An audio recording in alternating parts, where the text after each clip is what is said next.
അസ്സാം വലൈക്കും വറഹമത്തുള്ള.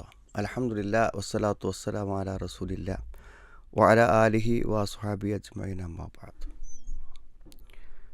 മുസ്ലിം സമുദായത്തിൻ്റെ ഏറ്റവും വലിയൊരു ഗുണമായി ഒരു പോസിറ്റീവായിട്ട് പറയുന്ന കാര്യമാണ് അവരുടെ മാതാപിതാക്കളെ അവർ പരിചരിക്കുന്നു എന്നുള്ളത്. അതായത് പൊതുവേ ഓൾഡ് ഏജ് ഹോമുകളിൽ, വൃദ്ധസദനങ്ങളിലൊന്നും പൊതുവേ മുസ്ലിം വൃദ്ധന്മാരുടെയും എണ്ണം കുറവാണെന്നുള്ളത്. പക്ഷേ ആ സ്ഥിതിവിശേഷത്തിന് ചില മാറ്റങ്ങൾ വരാനുള്ള സാധ്യതകൾ ഇന്ന് സമൂഹത്തിൽ നിലനിൽക്കുന്നുണ്ട്. അതിനെക്കുറിച്ച് നമ്മൾ ഒരു ജാഗ്രത ഉണ്ടാവേണ്ടതുണ്ട് എന്നുള്ളതാണ്. അതായത് അതിലേറ്റവും പ്രധാനമായൊരു കാര്യം, ഒന്ന് കുറേ ആളുകളൊക്കെ ജോലി ആവശ്യാർത്ഥം നാട് വിട്ട് വിദേശ നാടുകളിൽ കുടുംബസമേതം താമസിക്കുന്ന സാഹചര്യം. അങ്ങനെ വരുമ്പോൾ മാതാപിതാക്കൾ വീടുകളിൽ ഒറ്റപ്പെട്ടു പോകാനുള്ള സാധ്യതകളുണ്ട്. അത് മാതാപിതാക്കൾ വീട്ടിൽ ഒറ്റയ്ക്കാവും എന്ന് വിചാരിച്ചിട്ട് ജോലി ഉപേക്ഷിക്കാനോ അല്ലെങ്കിൽ വിദേശത്ത് പോകാതിരിക്കാനോ നാട്ടിലെന്തെങ്കിലും ജോലി സംഘടിപ്പിച്ച് കൂടെ നിൽക്കണം എന്നുള്ള ഒരു നിർബന്ധ ബുദ്ധി ഒരു പക്ഷേ പുതിയ തലമുറയിൽ അത്രത്തോളം ഉണ്ടായിക്കൊള്ളണമെന്നില്ല. ഇത് നമ്മളെ ആശങ്കപ്പെടുത്തൊരു കാര്യമാണ്. അതിലുപരി കാണുന്ന ഒരു കാര്യം, പൊതുവേ വീട്ടിലെ ആൺമക്കളുടെ അടുക്കൽ, പ്രത്യേകിച്ചും ഏറ്റവും ചെറിയ മകൻ്റെ അടുക്കലാണ്, അല്ലെങ്കിൽ ആ മകനാണ് പൊതുവെ മാതാപിതാക്കളുടെ അടുക്കൽ ഉണ്ടാവാനുള്ള ഒരു സാധ്യത.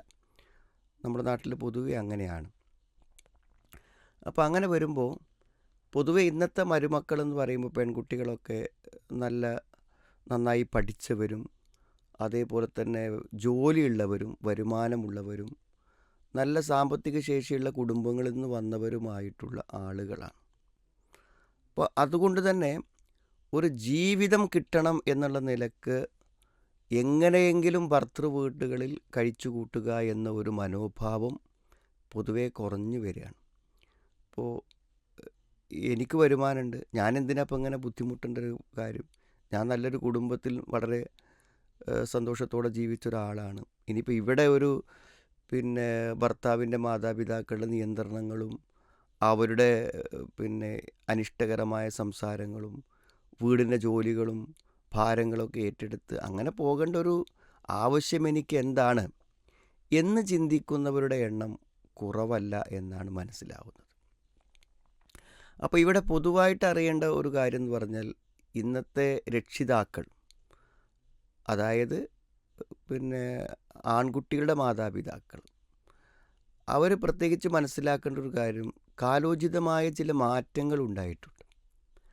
അതുകൊണ്ട് തന്നെ നമ്മുടെ മക്കളൊക്കെ നമ്മുടെ വീട്ടിൽ എന്തുമാത്രം സ്വാതന്ത്ര്യവും സന്തോഷമൊക്കെ അനുഭവിച്ച് സുഭിക്ഷമായി ജീവിക്കുന്നു, ഇതുപോലെ ജീവിക്കുന്ന വീടുകളിൽ നിന്നാണ് നമ്മുടെ ആൺമക്കൾ കല്യാണം കഴിച്ച് കൊണ്ടുവരുന്നത്. അതുകൊണ്ട് അവർക്ക് നല്ലൊരു ജീവിതം നമ്മുടെ വീടുകളിൽ വളരെ സ്വതന്ത്രമായി സന്തോഷത്തോടുകൂടെ സ്വന്തം വീട് പോലെ ഇടപഴകി ജീവിക്കുവാനുള്ള ഒരു നല്ല സാഹചര്യം ഉണ്ടായെങ്കിൽ മാത്രമേ നമ്മുടെ മക്കൾ നമ്മുടെ കൂടെ ഉണ്ടാവൂ എന്ന് നമ്മൾക്കൊരു ബോധം ഈ പുതിയ സാമൂഹിക മാറ്റത്തെക്കുറിച്ചും നമ്മൾ മനസ്സിലുണ്ടാവണമെന്നുള്ളത് രക്ഷിതാക്കളെ ഓർമ്മപ്പെടുത്താനുള്ളൊരു കാര്യമാണ്.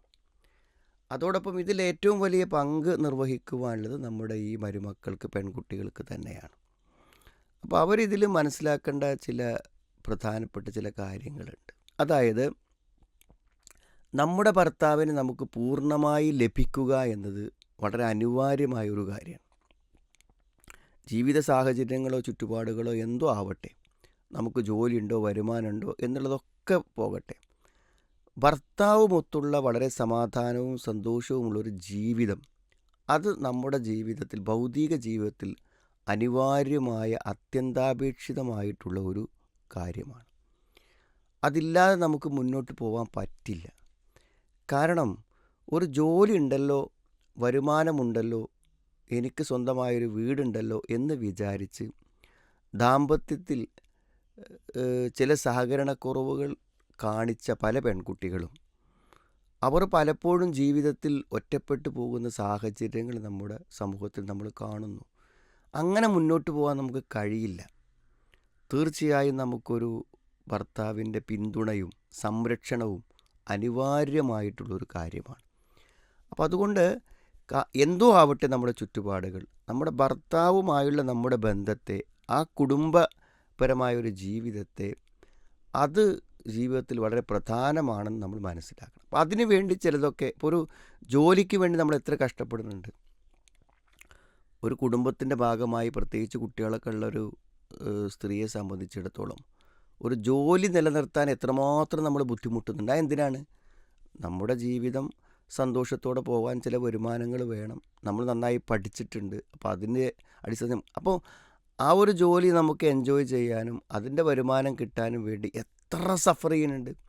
ഞാൻ അത്ര വലിയ ബുദ്ധിമുട്ടൊന്നും ഒരു ഭർത്തൃ വീട്ടിൽ നമ്മൾ അവിടുത്തെ മാതാപിതാക്കളെ അഡ്ജസ്റ്റ് ചെയ്ത് കൊണ്ടുപോകാൻ നമ്മൾ അനുഭവിക്കുന്നില്ല.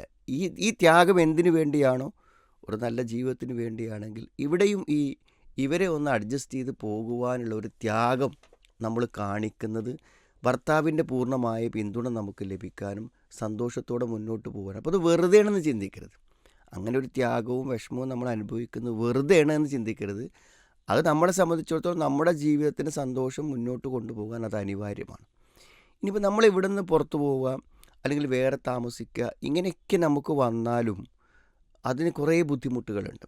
ഒന്ന്, നമ്മൾ എവിടെയാണോ അവിടേക്ക് നമ്മൾ മാതാപിതാക്കളെ വിളിക്കാൻ നിർബന്ധിതരാണ്. നമ്മൾ വേറെ പോയി എന്ന് വിചാരിച്ചിട്ട് വാപ്പയും ഉമ്മയും പ്രായമായ ആളുകൾ അവിടെ കഷ്ടപ്പെടുമ്പോൾ ഭർത്താവിനെ സംബന്ധിച്ചിടത്തോളം അദ്ദേഹത്തിൻ്റെ മാതാപിതാക്കളെ പ്രയാസത്തിലിടുക എന്നുള്ളത് മാനസികമായി അയാളെ തളർത്തും. വിളിക്കേണ്ടി വരും. ഇനി അങ്ങനെ അല്ല എന്ന് വിചാരിച്ചോളൂ, അവരവിടെയാണ് എങ്കിൽ അത് ഭർത്താവിനെ സംബന്ധിച്ചോളം ഭയങ്കര മാനസിക സംഘർഷമുണ്ടാക്കും. അപ്പോൾ അയാൾ എപ്പോഴും ഇതിനെപ്പറ്റി സംസാരിച്ചുകൊണ്ടിരിക്കും. ഉപ്പിമ്മയോടെ ഒറ്റക്കാണല്ലോ, പ്രയാസമാണല്ലോ, നമുക്ക് അവിടെ നിൽക്കാൻ പറ്റിയില്ലല്ലോ. അപ്പോൾ വെച്ചാൽ ഈ ഒരു അവസ്ഥ എന്തായിരിക്കും എന്ന് വെച്ചാൽ മാനസികമായി നമ്മളോടൊരു യോജിപ്പും ഒരു ഇഷ്ടവും ഉണ്ടാകുന്നതിന് അത് എന്ത് ചെയ്യും, തടസ്സമായി തീരും. മാത്രമല്ല അദ്ദേഹം വ്യക്തിപരമായി ഭയങ്കരമായ മാനസിക സംഘർഷങ്ങൾ അനുഭവിക്കുകയും ചെയ്യും. അപ്പോൾ ഇവിടെ നമ്മൾ മനസ്സിലാക്കേണ്ട ഒരു കാര്യം, ചില പ്രശ്നങ്ങളൊക്കെ മാതാപിതാക്കളിൽ നിന്നുണ്ടെങ്കിലും നമ്മളവരെ അഡ്ജസ്റ്റ് ചെയ്യുക. കാരണം അവരെ നമുക്ക് നേരാക്കിയെടുക്കുക എന്നുള്ളത് വളരെ പ്രയാസകരമായൊരു കാര്യമാണ്. പിന്നെ പൊതുവേ മരുമക്കളോടുള്ള ഒരു ആറ്റിറ്റ്യൂഡ് പൊതുവേ എല്ലായിടത്തും ഒരേപോലെയാണ്. അപ്പോൾ അപൂർവം ചില ആളുകളെ ഇന്ന് വ്യത്യാസം ഉണ്ടാവുള്ളൂ. അപ്പോൾ നമ്മളത് വല്ലാതെ മൈൻഡ് ചെയ്യാതൊക്കെ, അത് സ്വാഭാവികമായിട്ട് അവരുടെ പ്രകൃതിയിൽ ഉണ്ടാവുന്ന ഒരു സംഭവമാണ്. അവരിങ്ങനെ ഇടയ്ക്ക് പറഞ്ഞുകൊണ്ടിരിക്കും, ചില പ്രയാസങ്ങൾ ഉണ്ടാക്കിക്കൊണ്ടിരിക്കും. അപ്പോൾ അത് നമ്മൾ വല്ലാതെ പരിഗണിക്കേണ്ടതില്ല എന്ന നിലയ്ക്ക് എന്ത് ചെയ്യാം, തൽക്കാലം നമ്മളത് മനസ്സ് കൊടുക്കാതിരിക്കുക. അതിൻ്റെ പേരിൽ നമ്മൾ ടെൻഷൻ അനുഭവിക്കാതിരിക്കുക, അതിനെക്കുറിച്ച് കൂടുതൽ നമ്മൾ ചിന്തിക്കാതിരിക്കുക എന്ന് പറഞ്ഞാൽ അത് നമ്മൾ അവോയ്ഡ് ചെയ്യുക എന്നുള്ളതാണ്. അതായത് വിവരമില്ലാതെ ആളുകൾ നമ്മളോട് ചെയ്യുന്ന ദ്രോഹങ്ങളോട് പ്രതികരിക്കാൻ പോകുന്നത് എന്തായിരിക്കും, ബുദ്ധിമുട്ടുണ്ടാക്കും. വാരിലാനി ജാഹിലീൻ, നീ അവർക്ക് വിട്ടുവീഴ്ച കൊടുക്കുക. അതേപോലെ തന്നെ നീ വിവരമില്ലാത്തവരിൽ നീ അവഗണിക്കുന്നതാണ്. അപ്പോൾ നമ്മൾ പൊതുവേ ഒരിക്കലും ചെയ്യാൻ പാടില്ലാത്ത ഇത്തരം കാര്യങ്ങൾ ചെയ്യുന്ന വിവേകപൂർവ്വമല്ലാതെ പെരുമാറുന്ന ആളുകളെ പ്രതിരോധിക്കാനും ഉപദേശിക്കാനും പോകുന്നതിനേക്കാളും നല്ലത് തൽക്കാലം അവരുടെ ആ ഒരു അവിവേകങ്ങളെ നമ്മൾ അവഗണിച്ച് മുന്നോട്ട് പോകലായിരിക്കും ഏറ്റവും നന്നായിരിക്കും. നമുക്കും മനസ്സിന് ഫ്രീ ആവാൻ അതാണ് ഏറ്റവും നല്ലത്. പിന്നെ വീട്ടുജോലികളല്ലേ, നമ്മളിപ്പോൾ ഒരു വരുമാനവും സൗകര്യങ്ങളൊക്കെ ഉള്ള ആളുകളാണെങ്കിൽ വീട്ടുജോലികൾ എന്നുള്ളത് നമുക്ക് അതിനെ പറ്റുന്ന ആളുകളെ നിയോഗിച്ച് ചെയ്യിപ്പിക്കാവുന്ന കാര്യങ്ങളേ ഉള്ളൂ ഒരു പരിധിവരെയൊക്കെ. നമ്മുടെ മക്കളുടെ കാര്യങ്ങൾ, മാതാപിതാക്കളുടെ കാര്യങ്ങളൊക്കെ പരമാവധി സഹകരിച്ച് നമ്മൾ ചെയ്ത് മുന്നോട്ട് പോവുകയാണ് വേണ്ടത്. ഇങ്ങനൊരു മാനസികാവസ്ഥ നമ്മുടെ പെൺകുട്ടികൾക്ക് നഷ്ടപ്പെട്ടു പോയാൽ തീർച്ചയായും കുടുംബപരമായി മുന്നോട്ട് പോകാനും ഒരു കുടുംബജീവിതം നയിക്കാനൊക്കെ ബുദ്ധിമുട്ടായി തീരും എന്നതാണ്. അപ്പോൾ നമ്മുടെ ജീവിത സാഹചര്യങ്ങളിൽ നമ്മുടെ ജീവിതത്തെ മെച്ചപ്പെടുത്താനും സന്തോഷമാക്കാനും വേണ്ടി നമ്മൾ സഹിക്കേണ്ടി വരുന്ന, അഡ്ജസ്റ്റ് ചെയ്യേണ്ടി വരുന്ന ചില കാര്യങ്ങളിൽ ചിലതായി ഇത് മനസ്സിലാക്കുകയും അതിനോട് പരമാവധി സഹകരിച്ച് മുന്നോട്ട് പോകാൻ ശ്രമിക്കുകയും ചെയ്യുക എന്നുള്ളത് ഇന്നത്തെ കാലഘട്ടങ്ങളിൽ അനിവാര്യമായ ഒരു കാര്യമാണ് എന്ന കാര്യത്തിൽ സംശയമില്ല. ഇങ്ങനെ ഒരു നല്ല ജീവിതവും സമാധാനപരവും സന്തോഷകരവുമായൊരു ജീവിതമായി മുന്നോട്ട് പോകാൻ അള്ളാഹു നമുക്ക് തൗഫീക്ക് പ്രദാനം ചെയ്യട്ടെ.